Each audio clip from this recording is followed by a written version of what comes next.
Welcome back, guys, to my channel, and probably ladies too, because I'm guessing more ladies are interested in this movie than guys.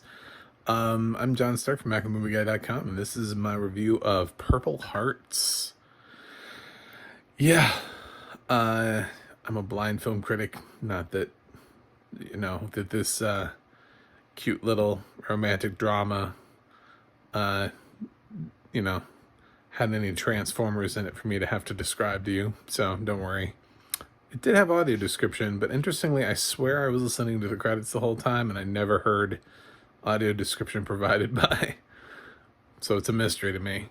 It's fine though. I'll get to that in a second. But first, let's talk about the movie, which feels like, you know how we always joke about how Netflix works off algorithms, and they make a lot of things based off of algorithms. I love that there's an algorithm that told them that they needed a movie where the protagonist, the healthcare system in America sucks so bad that she needs to get married to somebody in the military so she can have healthcare, so she can have insulin, so she doesn't die. That's essentially the catalyst for Purple Hearts. Our main female lead, played by Sophia Carson, who I'm sure is the only reason anybody's been attracted to this movie, cast-wise, is she's from Descendants, and she's also kind of a recording artist. And she's also a singer within the context of the film, so she sings a lot. But she's also diabetic, and she needs insulin.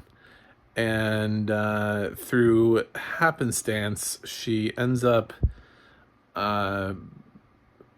originally proposing this idea to someone else, and the guy's like, no. And then this Luke guy, who's in the military, he hears her thing about how married soldiers get more pay, and he's in debt to some dangerous people, so he has to pay off that debt.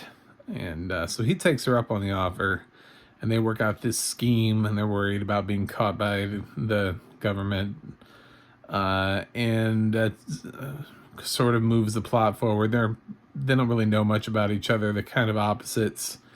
His friends are kind of opposites. They make a really hard point on making sure that that these military guys are far right, using terms like libtards and talking about, just in general, like, what are we supposed to do? Go over there and teach them pronouns? And I was like, oh God. All right. Anyway,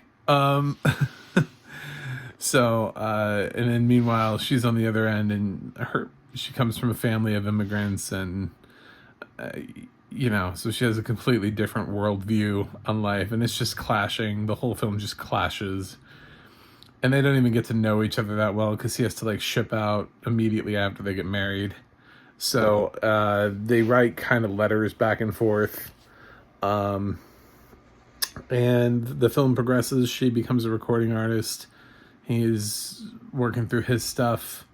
And the film's called Purple Hearts, and you can guess where the film's going from there if you want, but I don't want to spoil it. So, my problems with the film are that the film kind of lurches forward at times in their relationship without giving them really the context or the human connection needed to move forward. It just kind of moves them forward. I was worried that this film was going to feel a lot like a Lifetime film or a Hallmark film. It actually doesn't. It feels kind of like a film that could have gone to theaters. The production value here is pretty decent. It feels like maybe this could have been like a Nicholas Sparks thing, where like Miley Cyrus and Liam Hemsworth could have done this exact same film, like 10 years ago.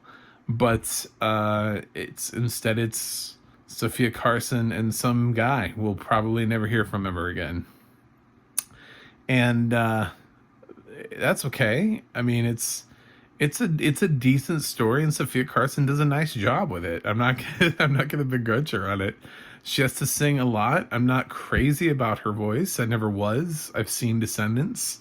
I don't think she's that good of a singer. I think we've raised a generation of people with whiny voices, but I know she has fans, so that doesn't affect my film score. I just would have preferred to listen to somebody else. But she's okay. I mean, she has to sing a lot of songs in the course of the film. Some of them are originals, and some of them are not. So that is the balance of the film.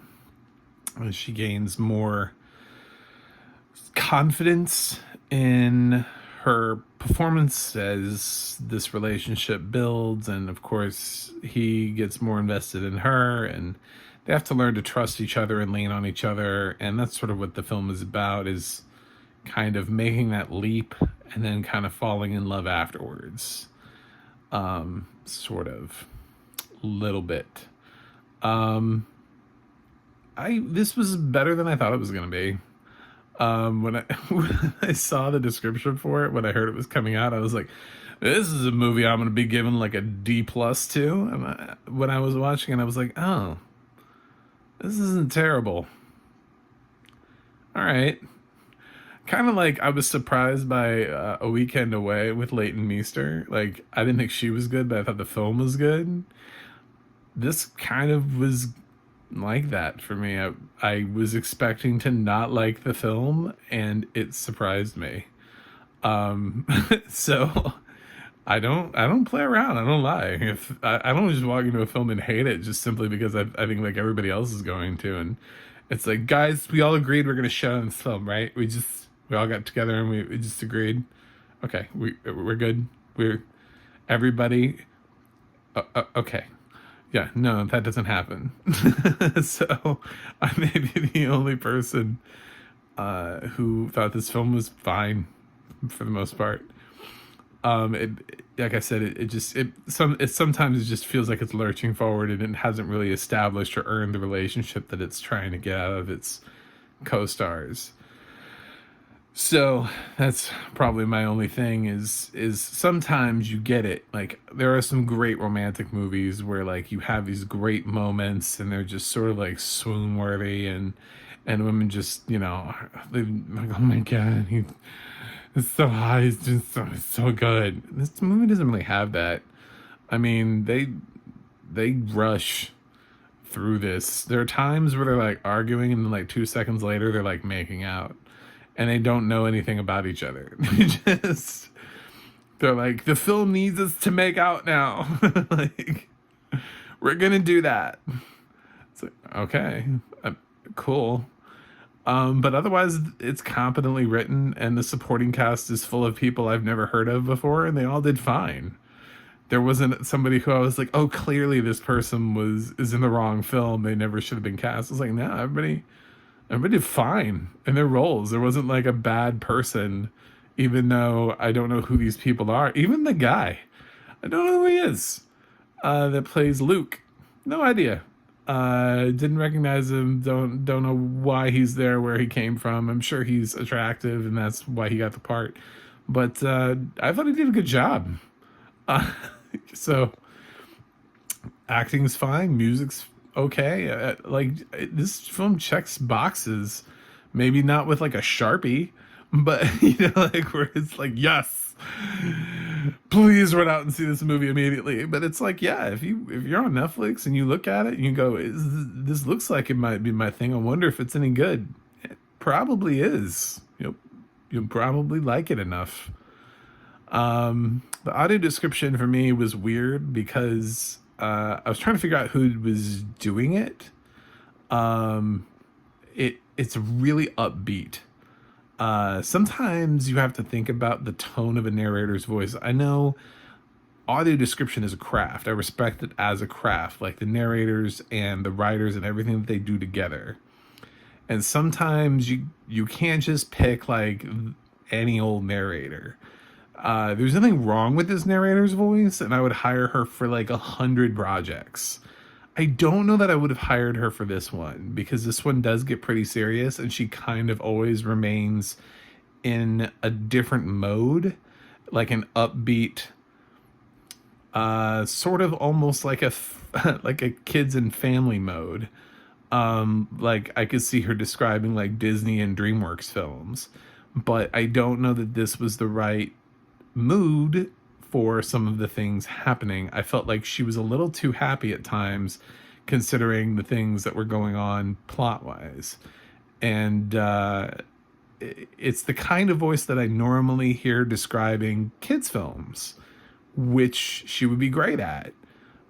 For this film, though, this film does try to pull at your heartstrings, tug at your heartstrings, and I kind of just felt like she was not the right person for the film. Otherwise, it's written well, it's described well. I was able to follow it. It just was kind of a weird juxtaposition. I wouldn't like. Also would not have her do like an action film or a horror movie because she'd be so weird in those genres. I think somebody thought this film was happier than it was, and they were like, "Oh, she'll be fine." And it's like this film is not. I would say it's a romantic dramedy to a romantic drama. It's not like a straight up romantic comedy. So yeah, I like her voice. I just wrong project. Anyway, those are my thoughts on Purple Hearts, and I'm gonna go ahead and give Purple Hearts a B minus. Yeah, I was mildly impressed. Remember, I was going into this film thinking it was going to be in like the D range, so B minus is it's kind of a win for Purple Hearts. And it also would be like a, I would make sure if I was on Rotten Tomatoes, it would get a tomato from me and thumbs up or whatever. So that's it. You can check out Purple Hearts now on Netflix. Let me know what you think in the comments. Don't forget to like and subscribe. You can go to MacMovieGuy.com for more reviews from me. And the audio description project, adp.acb.org, will let you know what other films have audio description. And the adna.org will let you know what films are being narrated by whom. I thought about checking there, but it's also only been out for 2 days. And it is user uploaded, so I just really didn't think it would get there that quickly. Maybe at some point Purple Hearts will get there, but that would be really fast. Like, those guys have jobs, like real life jobs where they have to earn money. So I was expecting a lot of them to get that up in like a 24-hour span of the movie dropping on Netflix. So anyway, that's it for me. So I'll be heading off to review another movie now. Thanks, and I hope you check it out.